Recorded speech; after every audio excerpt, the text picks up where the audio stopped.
एक राष्ट्र कवि हुआ है, उसका नाम था मैथिली शरण गुप्त। उसने एक कविता लिखी बहुत अच्छी, सभी लोग सुनना ध्यान से।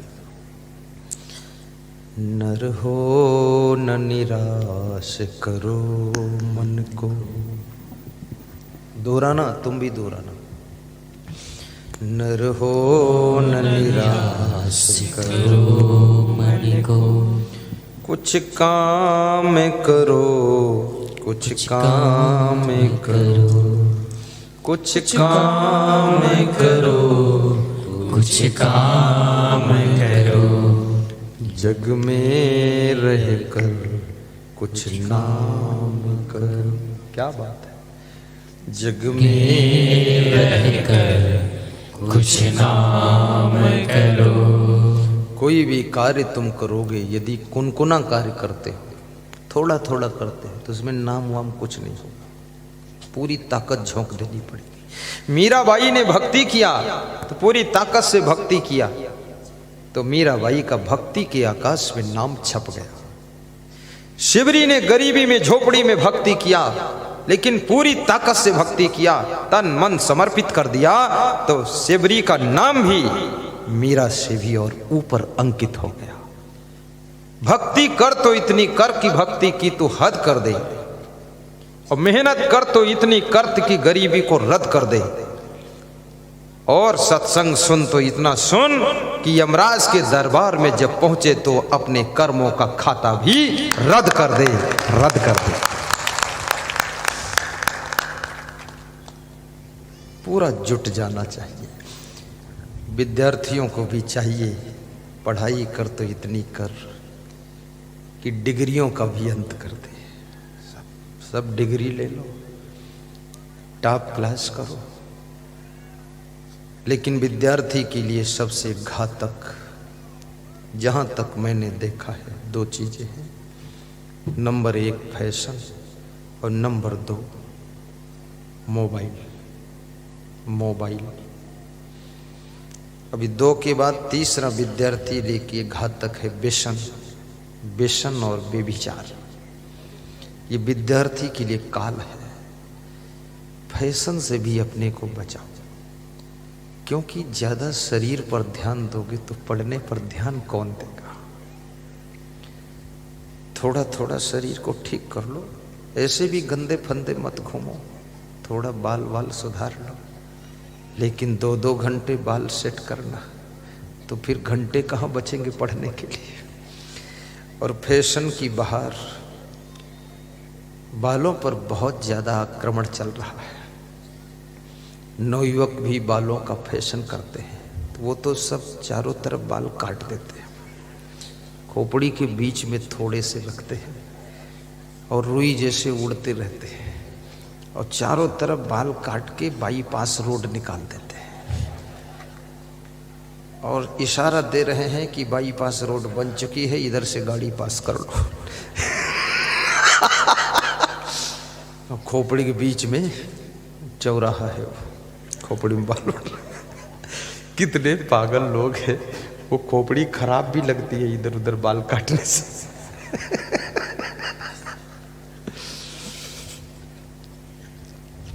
अब लड़कियों में, स्त्रियों में भी फैशन आया, तो वो कुछ बाल आगे लटकाती है, और तुम 50 लड़की इकट्ठी करो, 50 प्रकार के बाल की सेटिंग देखोगे। बुद्धिमान तो हैं लड़कियां, बहुत बुद्धिमान है। कोई इधर को लटका रही, कोई उधर लटका रही, कोई यहाँ से काट रही, कोई ऊपर खींच रही, कोई यहाँ डिजाइन बना रही है, कोई बीच में थोड़ा बाल फुला देती है, गुलगुब्बा बना देती है।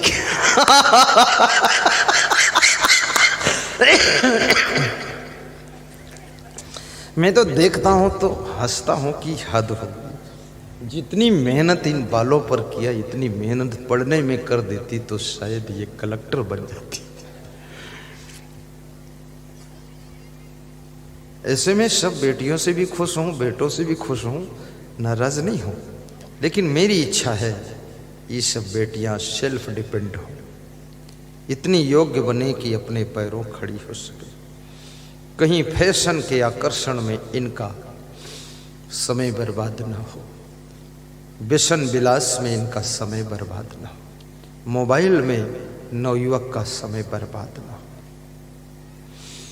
अपने जीवन में किसी भी चीज को व्यसन न बनने दो, आवश्यकता भर रखो बस, ठीक है। अभी यूनिवर्सिटी डिग्री कॉलेज के छात्र नशा में भी डूब रहे हैं। माँ बाप को बेवकूफ़ बनाते हैं, कहते हैं इतनी फीस देनी है, उतनी देनी है, कोचिंग करनी है। माँ बाप को कोच कर कोचिंग बता कर 10 हज़ार 20 हज़ार मंगा करके और वहाँ नशा के चक्कर में फंसे हुए हैं। तुम सोचते हो माँ बाप को बर्बाद कर रहा हूँ, नहीं, तुम अपना भविष्य और भाग्य बर्बाद कर रहे हो। माँ बाप तो ये बूढ़ी हड्डियाँ कमा कर तुमको दे देंगी, थोड़े दिन बाद मर जाएंगी, लेकिन तुम्हारी हड्डियों की दुर्दशा होगी, तुम योग्य नहीं बन पाओगे। इसलिए यूनिवर्सिटी के छात्रों से भी निवेदन है, डिग्री कॉलेज के छात्र छात्रा, कृपया जिस उद्देश्य से घर छोड़ करके वहाँ गए हो उस उद्देश्य में अपना ध्यान लगाइए।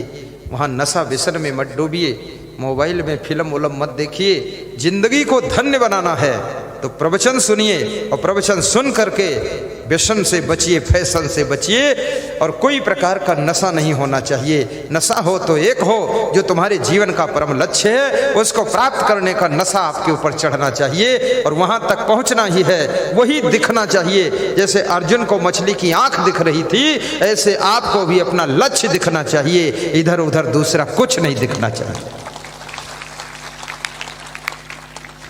नर हो न निराश करो मन को, कुछ काम करो, कुछ काम करो, जग में रह कर कुछ नाम करो, जग में रह कर कुछ नाम करो।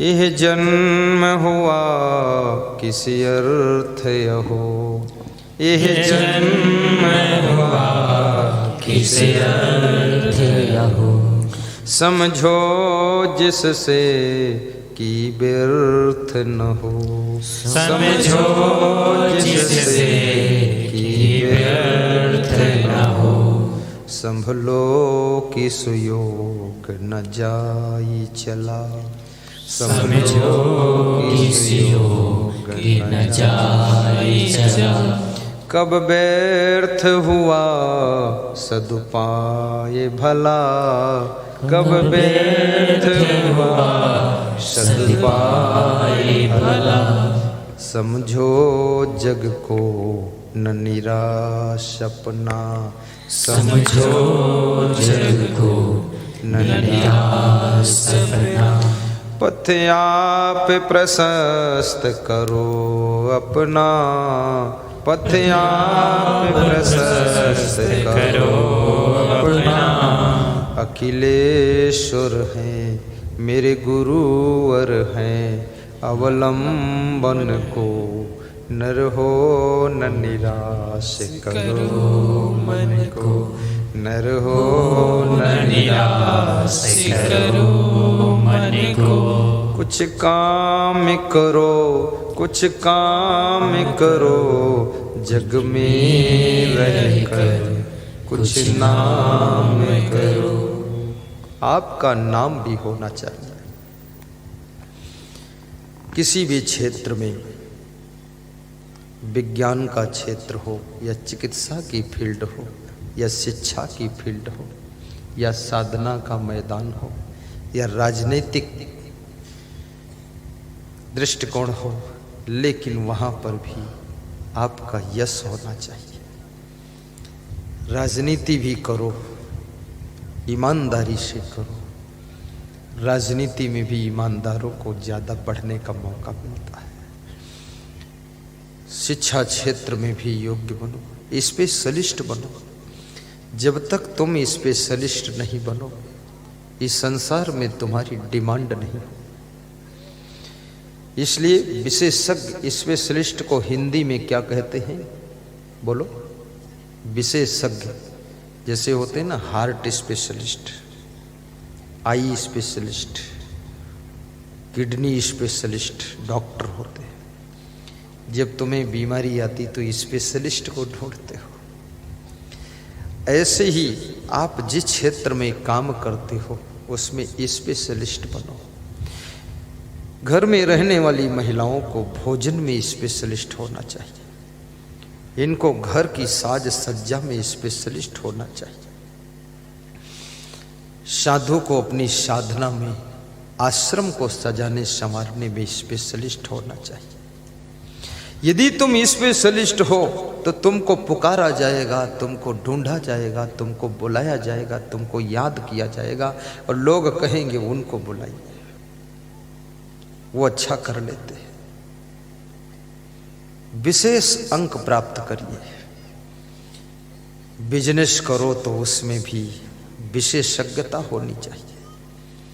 दुकान आपकी सुंदर है, दुकान का सामान सुंदर है और दुकानदार का चेहरा सुंदर है, लेकिन दुकानदार का व्यवहार सुंदर नहीं है, दुकानदार की वाणी मधुर नहीं है, दुकानदार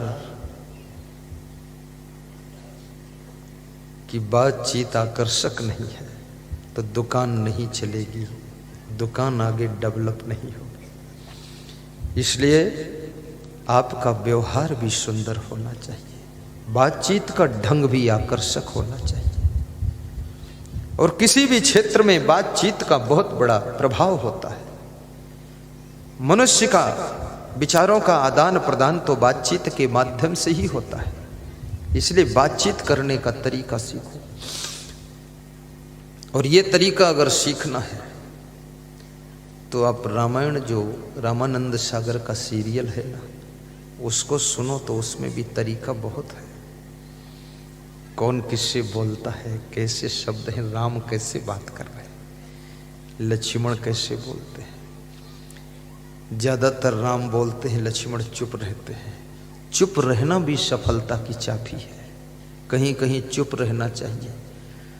अगर कोई तुमसे अच्छा बोलने वाला है तो वहां चुप रहो, और अगर तुमसे अच्छा कोई बोलने वाला नहीं तो वहां तुम ही बोलो। फिर चुप मत रहो। तुमसे अच्छा कोई कार्य करने वाला है तो उसको चांस दे दो। अगर तुमसे अच्छा कार्य का रिजल्ट कोई नहीं दे सकता तो तुम स्वयं करो फिर उसको। हमारे आश्रम पर जब फोन आता था, आज के 34 साल पहले, उस समय फोन थे, मोबाइल नहीं थे, तो हमारे आश्रम के संचालक साहब मेरे पास आते थे। वो बोलते थे तुम बात करो। तो मैंने कहा आप बड़े हैं, आप करिए। बोले नहीं, हमको बात करना उतना आता नहीं है, तुम अच्छे तरीके से बात करोगे। बात करना भी एक कला है, काम करना भी कला है, भोजन बनाना भी कला है, भोजन परोसना भी कला है, झाड़ू लगाना भी कला है, कपड़ा धोना सुखाना तहा करके रखना भी कला है, घर के सामान को सजा धजा कर रखना वो भी कला है। बहुत सी कलाएं संसार में हैं। गाड़ी चलाना भी कला है, गाड़ी को साफ करना भी कला है, गाड़ी बिगड़ जाए उसको बना देना वो भी कला है, ये माइक चलाना भी कला है। ये जो माइक चला रहे हैं हमारे संत जी बहुत कलाकार हैं। वे कभी आते नहीं, दर्शन नहीं देते, पीछे बैठे रहते हैं गाड़ी के अंदर ही। और इतनी मशीनें लगी हैं, तुम झांक कर देख लेना कभी इच्छा हो आपकी। बड़ा कलाकार व्यक्ति है वो, इधर आता ही नहीं है। 3-3 दिन हो जाते, हमको भी नहीं मिलता है। हमारा ही चेला बोलता है कला खेल रहा हूँ, मिलने की जरूरत नहीं है, कला कंद बना रहा हूँ।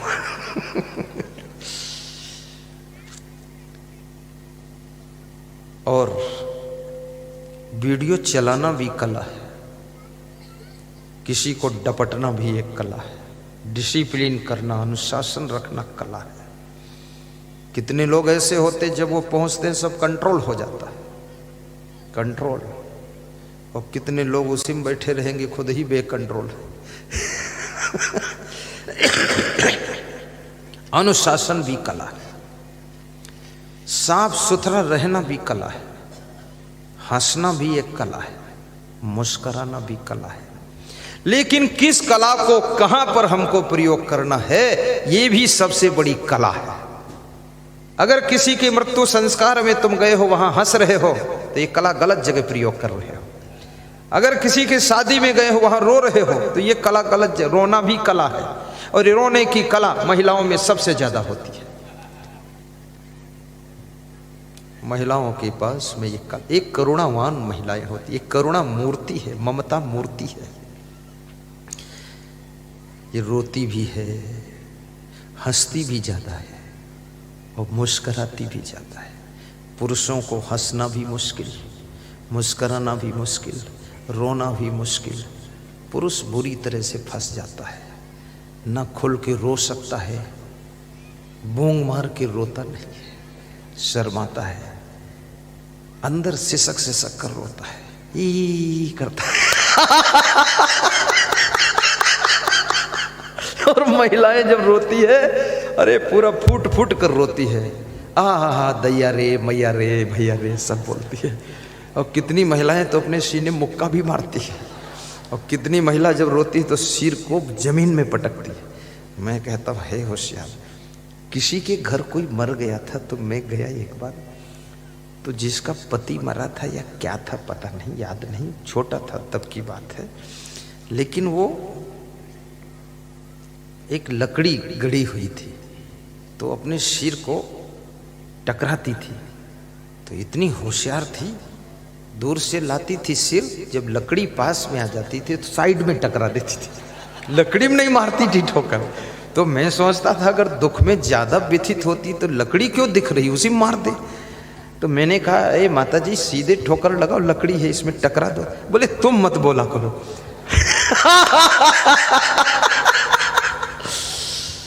रोना ये भी बहुत बड़ी कला है, हंसना भी कला है, खुश रहना भी कला है,